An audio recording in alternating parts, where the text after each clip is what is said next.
बंधु माने आजिर एही कार्यक्रम को आपण मानक स्वागत। आजिर एही कार्यक्रमटी कुंभ राशि व्यक्ति विशेष मानक पई बहुत गुरुत्वपूर्ण अटे, बहुत ही खास अटे।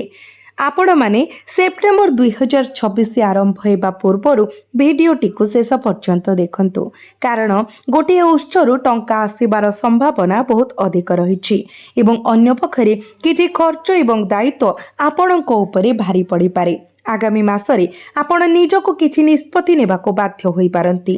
तथापि गोटे कथा निश्चित, जदि आपण एही भिडियोटी को शेष पर्यंत देखुचंती तेबे समग्र मास पई आपणकर भाग्य परिवर्तन होई पारे। बंधु माने जेतेबेले एक नूतन मास आरंभ होइबाको थाए सेतेबेले साधारणतः किछि बड़ हासिल करिबा पई उत्साह रही थाए। तथापि अतीतर संघर्ष एवं चैलेंज गुड़िक प्रायतः मन को भाराक्रांत करि थाए एवं भय सृष्टि करिथाए। सेही संघर्ष जारी रही पारे बोली चिंता को वृद्धि करिथाए। वर्तमान समय एपरि होईछि जे आपणक मन अनेक चिंतारे व्यस्त अछि। आपण पदक्षेप नेबाकु चाहंती एवं आपणक क्यारियर संपर्क रे चाप अनुभव करूछंती, तथापि विभिन्न दायित्व आपणक पछरे पकाई देउछि, आपणक आगको बढ़िबारु बाधा देउछि। टंका आसुछि किंतु एहा रहु नाही। आपण लोकंक सहित संजोग स्थापन करबाकू चाहुछंती किंतु सेमाने दूरे जाउथिबा परि मने हुए। आपणकू एकुटिया अनुभव लागुछि। आपण निज चाकिरी रे परिवर्तन चाहंती किंबा आपणक व्यवसाय को एक नूतन दिगरे नै जेबाकू चाहंती, किंतु एक दीर्घकालीन भय आपणकू पछरे पकाई थाए। मु जहा करूछि ताहा मो पई ठीक हेबो तो एहाकू ईश्वरंकर एक प्रमुख संकेत बोली मने करंतु। बंधु माने सेप्टेम्बर 3 तारिख रे शुक्र आपणकर अष्टम भावरु नवम भाव को प्रवेश करिवे। 7 सेप्टेम्बर को बुध आपणकर सप्तम भावरु आपणकर अष्टम भाव को प्रवेश करिवे। 14 सेप्टेम्बर को मंगल आपणकर पंचम भावरु षष्ठ भाव को प्रवेश करिवे। एठारे मंगल दुर्बल होइजिबे, किंतु जेहेतु पूर्वरु गुरु एठारे उच्चस्थ अछंती तो एठारे नीच भंग राजयोगर निर्माण हेबो।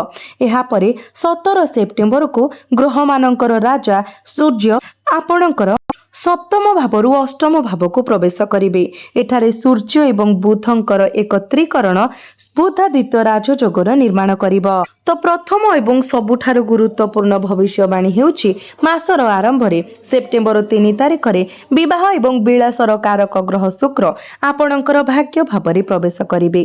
शुक्र निजर स्वराशि रे भाग्य भाव रे प्रवेश करिबा कोनोसी साधारण संरचना नुहे। जेतेबेले शुक्र आपणकर भाग्य भावरे निजर स्वराशि रे गोचर करिवे तो आपणकर अटकी रहितिबा भाग्य को एक गुरुत्वपूर्ण प्रोत्साहन मिलिबो। कुंभ राशि व्यक्ति विशेष मानक पई शुक्र को एक जोगकारक ग्रह भावरे माना जाय थाए एवं तांकर कृपा निश्चित करिबो जे भाग्य आपणक प्रति अनुकूल रहिबो। वर्तमान पर्यंत आपणकर कठिन परिश्रम शेष मुहूर्त रे अटकी जाउथिला। सफलतार आशा सत्वे आपण निराशार सम्मुखीन हेउथिले, किंतु विश्वास करंतु जेतेबेले 3 तारिख रे शुक्र निजर स्वराशि रे प्रवेश करिवे भाग्य निश्चित भावरे आपणकर पक्षरे आसीबो। सेही समय आपण देखिबे जे अटकी रहिथिबा कार्य गुडिक द्रुत गति रे आगको बढ़िबो। आपण एक यात्रा करि पारंती, हुए तो आपण व्यवसाय यात्रा सह जड़ित होई पारे किंबा आपण तीर्थ यात्रा योजना करूछंती। सेप्टेम्बर रे एथिरु लाभ पाइबार यथेष्ट संभावना अछि। एहा सहित शुक्र विलासर प्रतीक अटंती। जदि आपण दीर्घ समय धरी एक महंगा जिनिस किनिबाकू योजना करूछंती तेबे निश्चित रुहंतु एहा घटिबो। आपणक मांक सह आपणकर संपर्क उन्नत हेबो एवं प्रेमर बंधन मजबूत हेबो। आपण तांकर समर्थन पाइबे। एठारे आउ एक प्रमुख भविष्यवाणी अछि, दयाकरी ध्यान दियंतु। जेतेबेले बुध सेप्टेम्बर 7 तारिख रे एठारे पहुंचिबे साधारणतः अष्टम भावटी हेउछि दुख बाधा एवं मृत्यु परि जंत्रणा सह जड़ित, किंतु एठारे एक विपरीत राजयोगर सृष्टि हेबो, कारण बुध निजर स्वराशि कन्या राशि रे प्रवेश करिवे। एही राजयोग आपणक पई उत्कृष्ट प्रमाणित हेबो। सेप्टेम्बर 7 तारिख परे आपण शेष रे सेही लाभ पाइबे जहा आपण पाइबाकू योग्य, କିନ୍ତୁ ଦୀର୍ଘ ସମୟ ଧରି ହରାଉଥିଲେ। ଯଦି ଏହା ଆପଣଙ୍କ ପରିସ୍ଥିତି ସହ ସମାନ ତେବେ କମେଣ୍ଟ ବକ୍ସରେ ଜଣାନ୍ତୁ। ଯେତେବେଳେ ବୁଧ 7 ସେପ୍ଟେମ୍ବରରେ ଅଷ୍ଟମ ଭାବରେ ପହଞ୍ଚିବେ ସେତେବେଳେ ଆପଣଙ୍କର ସ୍ୱାସ୍ଥ୍ୟ ସମସ୍ୟା ସମ୍ପର୍କରେ ଗୁରୁତ୍ୱପୂର୍ଣ୍ଣ ଆଶ୍ୱସ୍ତି ଆଣିବ। ଆପଣମାନଙ୍କ ମଧ୍ୟରୁ କେତେକ ହୁଏତ ଲଗାତାର ମୁଣ୍ଡବିନ୍ଧା, ଚର୍ମ ସମସ୍ୟା, ଦାନ୍ତ ସମସ୍ୟା କିମ୍ବା ଅତ୍ୟଧିକ ଥକାପଣ ଏବଂ ସବୁଠାରୁ ଗୁରୁତ୍ୱପୂର୍ଣ୍ଣ କଥା ହେଉଛି ମାନସିକ ଚାପରେ ପୀଡ଼ିତ ଥାଇପାରନ୍ତି। ଆପଣ ମଧ୍ୟ ଏହା ଅନୁଭବ କରୁଥିବେ। ଏବେ ସବୁଠାରୁ ଗୁରୁତ୍ୱପୂର୍ଣ୍ଣ କଥା ହେଉଛି ବୁଧଙ୍କର ବିପରୀତ ରାଜଯୋଗ ଯୋଗୁଁ ଆପଣ ଏହିସବୁ ସ୍ୱାସ୍ଥ୍ୟ ସମସ୍ୟାରେ ଯଥେଷ୍ଟ ଉନ୍ନତି ଦେଖିବେ। ଏହା ସହିତ ବୁଧ ପଞ୍ଚମ ଭାବର ଅଧିପତି। ଯେତେବେଳେ ସେ ଏଠାରେ ଏହି ବିପରୀତ ରାଜଯୋଗ ଗଠନ କରନ୍ତି ତ ଷ୍ଟକ୍ ମାର୍କେଟରେ ଆଗ୍ରହୀ କିମ୍ବା ଦୀର୍ଘକାଳୀନ ନିବେଶ କରିବାକୁ ଚାହୁଁଥିବା ଲୋକଙ୍କ ପାଇଁ ଅତ୍ୟନ୍ତ ଲାଭଦାୟକ ପ୍ରମାଣିତ ହେବ। ତଥାପି ଆପଣଙ୍କୁ ଆପଣଙ୍କର କଥା ଏବଂ ସ୍ୱଭାବ ପ୍ରତି ସତର୍କ ରହିବାକୁ ପଡ଼ିବ। କୁହାଯାଏ ଯେ ଜଣେ ବ୍ୟକ୍ତିଙ୍କ କଥା ସେମାନଙ୍କର ସଫଳତା ଏବଂ ପତନ ଉଭୟର କାରଣ ହୋଇପାରେ। ଏହି ସମୟରେ ଆପଣଙ୍କ କଥାରେ କଠୋରତାର ପ୍ରବୃତ୍ତି ହୋଇପାରେ। ମୁଁ ଏହା କାହିଁକି କହୁଛି? କାରଣ ରାହୁ ଆପଣଙ୍କର ଲଗ୍ନରେ ଅଛନ୍ତି, କେତୁ ଆପଣଙ୍କର ସପ୍ତମ ଭାବରେ ଅଛନ୍ତି ଏବଂ ଶନି ବର୍ତ୍ତମାନ ବକ୍ରି ସ୍ଥିତିରେ ଅଛନ୍ତି। ମାସର ଅଧା ବିତିଗଲା ପରେ ଅର୍ଥାତ୍ ଅଗଷ୍ଟ 17 ତାରିଖ ପରର ସମୟକୁ ଧ୍ୟାନ ଦିଅନ୍ତୁ। ସୂର୍ଯ୍ୟ ତାଙ୍କର ସ୍ଥାନ ପରିବର୍ତ୍ତନ କରିଛନ୍ତି। ଅଗଷ୍ଟ 17 ତାରିଖ ପର୍ଯ୍ୟନ୍ତ ସେ ଆପଣଙ୍କର ସପ୍ତମ ଭାବରେ ନିଜ ରାଶିରେ ରହିଲେ। ଏହା ବ୍ୟବସାୟ ମାଲିକମାନଙ୍କ ପାଇଁ ଏକ ଉତ୍କୃଷ୍ଟ ସମୟକୁ ସୂଚିତ କରେ। ସାର୍ବଜନୀନ କାରବାର ଏବଂ ନୂତନ ସଂଯୋଗ ପାଇଁ ଉତ୍ତମ ସମ୍ଭାବନା ସହିତ। ଏହା ବ୍ୟତୀତ ସୂର୍ଯ୍ୟ ସେପ୍ଟେମ୍ବର 17 ତାରିଖ ପର୍ଯ୍ୟନ୍ତ ଆପଣଙ୍କର ନିଷ୍ପତ୍ତି ଗ୍ରହଣ ଚମତ୍କାର ରହିବ ବୋଲି ନିଶ୍ଚିତ କରିବେ। ଏହାପରେ ଅଷ୍ଟମ ଭାବରେ ପ୍ରବେଶ କରିବେ। ତେଣୁ ଅଗଷ୍ଟ 17 ତାରିଖ ପରେ ଆପଣଙ୍କ ସଫଳତା ଯୋଗୁଁ ଅହଙ୍କାରକୁ ଯେମିତି ଆପଣଙ୍କୁ କବଳିତ ନ କରୁ ସେଥିପ୍ରତି ଆପଣ ସତର୍କ ରହିବା ଉଚିତ। ଯଦିଓ ବୁଧ ଆପଣଙ୍କୁ ଅଷ୍ଟମ ଭାବରୁ ସମର୍ଥନ କରନ୍ତି ଏବଂ ସେଠାରେ ସୂର୍ଯ୍ୟଙ୍କର ଆଗମନ ବୁଧାଦିତ୍ୟ ଯୋଗ ଗଠନ କରିବ, ତେଣୁ ଆପଣଙ୍କୁ ନମ୍ର ରହିବାକୁ ପଡ଼ିବ। ତଥାପି ଆପଣଙ୍କୁ ମନେ ରଖିବାକୁ ପଡ଼ିବ ଯେ ସୂର୍ଯ୍ୟ ଆମ ମଧ୍ୟରେ ଅହଙ୍କାରର ଭାବନା ମଧ୍ୟ ସୃଷ୍ଟି କରିପାରନ୍ତି। ତେଣୁ ଆପଣଙ୍କୁ ପ୍ରଦର୍ଶନ କରିବା, ଅହଙ୍କାର କରିବା କିମ୍ବା ଉଚ୍ଚ ସ୍ୱରରେ ଆପଣଙ୍କର ସମ୍ପତ୍ତି, ସଫଳ ବ୍ୟବସାୟିକ ଉଦ୍ୟମ, ବନ୍ଦ ହୋଇଥିବା କାରବାର କିମ୍ବା ନୂତନ ଅର୍ଡର ପ୍ରସାରଣ କରିବାରୁ ସମ୍ପୂର୍ଣ୍ଣ ଭାବରେ ଦୂରେଇ ରହିବା ଉଚିତ। ସେପ୍ଟେମ୍ବର 19 ତାରିଖରେ ଏକ ଘଟଣା ଘଟିବ ଯାହା ଆପଣ ସ୍ୱପ୍ନରେ ମଧ୍ୟ କଳ୍ପନା କରିନଥିବେ। ଏହି ନିର୍ଦ୍ଦିଷ୍ଟ ତାରିଖ ଆପଣଙ୍କ ପାଇଁ ସମ୍ପୂର୍ଣ୍ଣ ମାସକୁ ସମ୍ପୂର୍ଣ୍ଣ ପରିବର୍ତ୍ତନ କରିବ। ସେପ୍ଟେମ୍ବର 19 ତାରିଖରେ ମଙ୍ଗଳ ଆଗକୁ ବଢ଼ିବେ। ଏହା ସେହି ସ୍ଥାନରେ ପହଞ୍ଚିବ ଯେଉଁଠାରେ ଗୁରୁ ତାଙ୍କର ଉଚ୍ଚ ରାଶିରେ ଅଛନ୍ତି। ଯେତେବେଳେ ମଙ୍ଗଳ ଗୁରୁଙ୍କ ନିକଟକୁ ଆସିବେ ସେତେବେଳେ ସେ ବୈଷୟିକ ଭାବରେ ଦୁର୍ବଳତା ଅବସ୍ଥାରେ ପ୍ରବେଶ କରିବେ, କିନ୍ତୁ ଗୁରୁଙ୍କର ଉଚ୍ଚ ଅବସ୍ଥା ନିଚ ଭଙ୍ଗ ପ୍ରଭାବ ଟ୍ରିଗର କରିବ। ଏହା ଚାକିରି କରୁଥିବା ଲୋକଙ୍କ ପାଇଁ ବହୁତ ଆଶ୍ୱସ୍ତି ଆଣିଥାଏ। ହୁଏତ ଆପଣଙ୍କ ବସ୍ଙ୍କ ସହିତ କୌଣସି ଅସମାହିତ ବିବାଦ ଥିଲା କିମ୍ବା ଆପଣଙ୍କର ଜିଭ ଖସିଯିବା, ଅନୁପଯୁକ୍ତ ମନ୍ତବ୍ୟ କିମ୍ବା ଆପଣଙ୍କର ପ୍ରତିଛବିକୁ କଳଙ୍କିତ କରୁଥିବା ଗପସପରେ ଫସିଯିବା ଭୟ କରିଥିଲେ। ଏପରି ପରିସ୍ଥିତିରେ ଆପଣ ଗୁରୁଙ୍କ ଠାରୁ ସମର୍ଥନ ପାଇବେ। ଧ୍ୟାନ ଦିଅନ୍ତୁ, ଗୁରୁଙ୍କର ଦିଗ ଗୁଡ଼ିକ ମଧ୍ୟ ଆପଣଙ୍କ ପାଇଁ ଅତ୍ୟନ୍ତ ଶୁଭ। ଗୁରୁଙ୍କର ପଞ୍ଚମ ଦୃଷ୍ଟି ଆପଣଙ୍କର କ୍ୟାରିୟର ଭାବରେ ପଡ଼ିଥାଏ। ଏହାର ସପ୍ତମ ଦୃଷ୍ଟି ମଧ୍ୟ ଏକ ଗୁରୁତ୍ୱପୂର୍ଣ୍ଣ ସ୍ଥାନରେ ରହିଥାଏ, ଯାହାଫଳରେ ବିଦେଶରେ କିମ୍ବା ନିଜ ଜନ୍ମସ୍ଥାନ ଠାରୁ ଦୂରରେ ରହୁଥିବା ଲୋକମାନେ ଉତ୍କୃଷ୍ଟ ଲାଭ ପାଇବେ।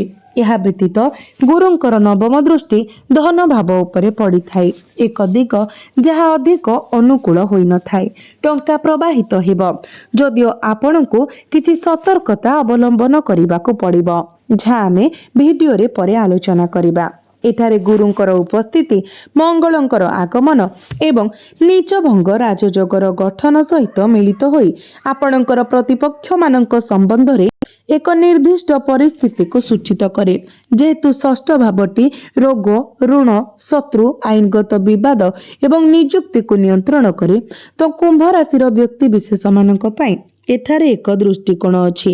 ଯେଉଁମାନେ ଆପଣଙ୍କୁ ତଳକୁ ଆଣିବାକୁ, ଆପଣଙ୍କୁ ଦମନ କରିବାକୁ କିମ୍ବା ଆପଣଙ୍କୁ ନଷ୍ଟ କରିବାକୁ ଚାହୁଁଥିଲେ, ସେମାନେ ଗୁରୁ ଏବଂ ମଙ୍ଗଳଙ୍କର ମିଳିତ ପ୍ରଭାବ ଦ୍ୱାରା ଦୂର ହୋଇଯିବେ। ଆପଣ ଲକ୍ଷ୍ୟ କରିଥିବେ ଯେ ଯଦି ଆପଣ ଚାକିରି କରୁଛନ୍ତି, ଚାକିରି କ୍ଷେତ୍ରରେ ଆପଣଙ୍କର କର୍ମସ୍ଥଳରେ ଆପଣଙ୍କ ବିରୋଧରେ ଅଫିସ ରାଜନୀତି ଉପୁଜୁଛି, ଷଡ଼ଯନ୍ତ୍ର ରଚାଯାଉଛି ଏବଂ ଆପଣ ଏହା ଅନୁଭବ କରିବା ଆରମ୍ଭ କରିଛନ୍ତି। ଏକ ଭାବନା ଯାହା ସମ୍ପୂର୍ଣ୍ଣ ଠିକ୍, କିନ୍ତୁ ସେପ୍ଟେମ୍ବର 19 ପର୍ଯ୍ୟନ୍ତ ଗୁରୁ ଆପଣଙ୍କର କ୍ୟାରିୟରର ପରିସ୍ଥିତିକୁ ସ୍ଥିର କରୁଥିବା ବେଳେ ସେହି ତାରିଖ ପରେ ସମ ପୁରୁଣା ବିବାଦର ସମାଧାନକୁ ଚିହ୍ନିତ କରେ। ଏପରିକି ଜଣେ ଶତ୍ରୁ ଯିଏ ଥରେ ଆପଣଙ୍କୁ ଈର୍ଷା କରୁଥିଲା, ସେ ମଧ୍ୟ ବନ୍ଧୁତାର ହାତ ବଢ଼ାଇପାରେ, ଯାହା ଆପଣଙ୍କୁ ଭାବିବାକୁ ବାଧ୍ୟ କରେ ଯେ ସେମାନେ ହଠାତ୍ ଆପଣଙ୍କ ସହିତ କାହିଁକି ସମ୍ପର୍କ ସ୍ଥାପନ କରିବାକୁ ଚାହାନ୍ତି କିମ୍ବା କାହିଁକି ସେମାନେ ଆପଣଙ୍କୁ ଏତେ ପ୍ରଶଂସା କରୁଛନ୍ତି। ଏପରି କିଛି ଘଟଣା ଘଟିପାରେ। ତଥାପି ଅତୀତରେ ବିଶ୍ୱାସଘାତକତା କରିଥିବା ବ୍ୟକ୍ତିଙ୍କୁ ସ୍ୱାଗତ କରିବାର ଭୁଲ କରନ୍ତୁ ନାହିଁ। ଯଦି ଆପଣ କୌଣସି ଆଇନଗତ ବିବାଦରେ ଫସି ରହିଛନ୍ତି, ତେବେ ନିଶ୍ଚିତ ରୁହନ୍ତୁ, ସେପ୍ଟେମ୍ବର 19 ପରେ ମଙ୍ଗଳଙ୍କର ଆଗମନ ଏବଂ ଗୁରୁଙ୍କ ସହିତ ତାଙ୍କର ସଂଯୋଗ ସେହି ଆଇନଗତ ମାମଲାକୁ ସମାଧାନ କରିବାରେ ସାହାଯ୍ୟ କରିବ। ଗୁରୁଙ୍କର ଦୃଷ୍ଟି ମଧ୍ୟ ଆପଣଙ୍କୁ ଅନେକ ଲାଭ ଆଣିଦେବ ଏବଂ ଅତ୍ୟନ୍ତ ଅନୁକୂଳ ଗ୍ରହ ସଂରଚନା ସୃଷ୍ଟି ହେଉଛି। କିନ୍ତୁ ଶନି ବକ୍ରି ହୋଇଯାଇଛନ୍ତି ଏବଂ ମାସ ସାରା ବକ୍ରି ରହିବେ। ରାହୁ ଲଗ୍ନରେ ଅବସ୍ଥିତ, ଯେତେବେଳେ କି କେତୁ ସପ୍ତମ ଭାବରେ ଏବଂ 17 ତାରିଖରେ ସୂର୍ଯ୍ୟ ଅଷ୍ଟମ ଭାବରେ ପ୍ରବେଶ କରିବେ। ତ ଆପଣଙ୍କ ଜୀବନସାଥୀଙ୍କ ସହିତ ସାମାନ୍ୟ କଥାକୁ ନେଇ ସମ୍ଭାବ୍ୟ ଯୁକ୍ତିତର୍କ ଦେଖାଦେଇପାରେ। ଏହା କେତୁଙ୍କର ପ୍ରଭାବ ଯୋଗୁଁ। ଏହା ସହିତ ରାହୁ ଲଗ୍ନରେ ରହିବା ଜଣେ ବ୍ୟକ୍ତିଙ୍କୁ ଭୁଲ ପଥରେ ନେଇଯାଏ। ଏପରି ବ୍ୟକ୍ତିମାନେ ଅନ୍ୟମାନଙ୍କ କଥାରେ ସହଜରେ ପ୍ରଭାବିତ ହୁଅନ୍ତି, ପ୍ରାୟତଃ ବାହାର ଲୋକଙ୍କ କଥା ଶୁଣିବା ପାଇଁ ନିଜ ପ୍ରିୟଜନଙ୍କ ଉପରେ ବିଶ୍ୱାସ ରଖିବା ଉଚିତ ବୋଲି ଅଣଦେଖା କରନ୍ତି। ଆପଣଙ୍କ ଜୀବନସାଥୀଙ୍କୁ ବିଶ୍ୱାସ କରନ୍ତୁ ଏବଂ ଅନାବଶ୍ୟକ ଯୁକ୍ତିତର୍କରୁ ଦୂରେଇ ରୁହନ୍ତୁ। ଏହି ସମୟ ମଧ୍ୟରେ ଆପଣଙ୍କୁ ଆପଣଙ୍କ ଜୀବନସାଥୀଙ୍କର ସ୍ୱାସ୍ଥ୍ୟ ବିଷୟରେ ସତର୍କ ରହିବାକୁ ପଡ଼ିବ, ବିଶେଷ କରି ସେପ୍ଟେମ୍ବର ମାସରେ, କାରଣ ସେମାନଙ୍କର ମଙ୍ଗଳ ସମ୍ପର୍କରେ ଚିନ୍ତା କିମ୍ବା ନିରାଶାର କିଛି କାରଣ ହୋଇପାରେ। ଏହା ବ୍ୟତୀତ ରାହୁ ଆପଣଙ୍କୁ ଅଧିକ ଚିନ୍ତା କରିବାକୁ ବାଧ୍ୟ କରିପାରନ୍ତି।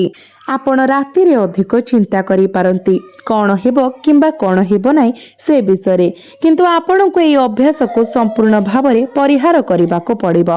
ଯଦି ଆପଣ ସଚ୍ଚୋଟ ରୁହନ୍ତି, ନିଜକୁ ଶୃଙ୍ଖଳିତ ରଖନ୍ତି ଏବଂ ସମୟାନୁବର୍ତ୍ତିତ ହୁଅନ୍ତି, ତ ଶନି ଆପଣଙ୍କୁ ଶୁଭ ଫଳ ପ୍ରଦାନ କରିବେ। ଏବଂ ସବୁ ଅଶୁଭତ୍ୱକୁ କାଟିବା ପାଇଁ ଆପଣ ପ୍ରତ୍ୟେକ ଦିନ ହନୁମାନ ଚାଳିଶା ପାଠ କରନ୍ତୁ। ଏହା ସହିତ ବୁଧଙ୍କର ପ୍ରତିକାର ସ୍ୱରୂପ ପ୍ରତ୍ୟେକ ବୁଧବାର ଦିନ ଆପଣ ଗୋଶାଳା ପରିଦର୍ଶନ କରନ୍ତୁ ଏବଂ ଗାଈମାନଙ୍କୁ ସବୁଜ ଚାରା ଖାଇବାକୁ ଦିଅନ୍ତୁ, ଯାହା ଫଳରେ ଆପଣଙ୍କର ପ୍ରୟାସରେ ଯେଉଁ ବିଳମ୍ବ ହେଉଛି ତାହା ଦୂର ହେବ। ଏବଂ ପ୍ରତ୍ୟେକ ଶନିବାର ଜଣେ ବୃଦ୍ଧ ବ୍ୟକ୍ତିଙ୍କୁ କିଛି ଔଷଧ ପ୍ରଦାନ କରିବା ପାଇଁ ଚେଷ୍ଟା କରନ୍ତୁ। ଯଦି ଆପଣ ଶନିବାର ଦିନ ଏହି ପ୍ରତିକାର କରୁଛନ୍ତି, ତ ଆପଣଙ୍କୁ ଶନିଙ୍କ ଠାରୁ ଶୁଭ ଫଳ ପ୍ରାପ୍ତି ହେବ। ରାହୁଙ୍କୁ ସନ୍ତୁଷ୍ଟ କରିବା ପାଇଁ ଓସ୍ତ ଗଛ ମୂଳରେ ପ୍ରତ୍ୟେକ ଦିନ ଦେଶୀ ଘିଅର ଦୀପ ଜାଳନ୍ତୁ ଏବଂ ପ୍ରତ୍ୟେକ ଦିନ ଓମ୍ ନମଃ ଶିବାୟ ମନ୍ତ୍ର ଜପ କରନ୍ତୁ। ଯଦି ପାରୁଛନ୍ତି, ପ୍ରତ୍ୟେକ ସୋମବାର ଦିନ ଶିବଲିଙ୍ଗରେ ଜଳ ଅର୍ପଣ କରନ୍ତୁ ଏବଂ ପ୍ରତ୍ୟେକ ଦିନ ଆପଣ ଉଦିତ ସୂର୍ଯ୍ୟଙ୍କୁ ତମ୍ବା ପାତ୍ରରେ ଜଳାର୍ଘ୍ୟ ଅର୍ପଣ କରନ୍ତୁ। ଆପଣଙ୍କୁ ଅଧିକ ମାତ୍ରାରେ ଶୁଭ ଫଳ ପ୍ରାପ୍ତି ହେବ।